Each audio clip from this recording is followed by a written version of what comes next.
প্রমিত বাংলা পাঠশালা চ্যানেলের প্রতিদিনের বাংলা ক্লাসে আপনাদের স্বাগত জানাচ্ছি। আমি মোহাম্মদ লুৎফর রহমান।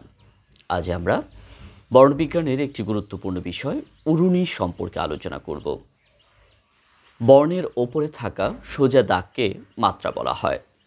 লক্ষ্য করলে দেখা যায় এই মাত্রার ওপরেও কিছু কিছু বর্ণে অতিরিক্ত একটা অংশ সংযুক্ত রয়েছে।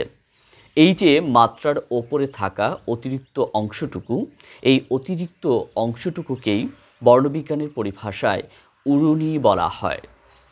বাংলা ভাষায় মোট 50টি বর্ণ রয়েছে, কিন্তু এই 50টি বর্ণের মধ্যে মাত্র 8টি বর্ণ রয়েছে যেগুলোতে উরুনি সংযুক্ত রয়েছে।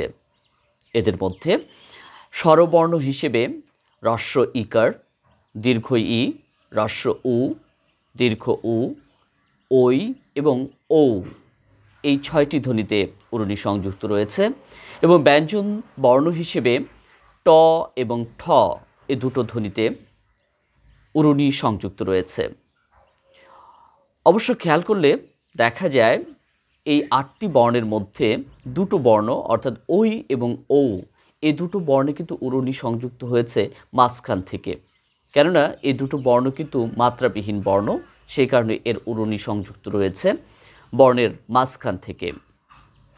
এছাড়াও আরও 4টি বর্ণ অর্থাৎ কার চিহ্ন হিসেবে আমরা যে 4টি বর্ণ ব্যবহার করে থাকি, সেই 4টি বর্ণেও কিন্তু উরুনি সংযুক্ত থাকে।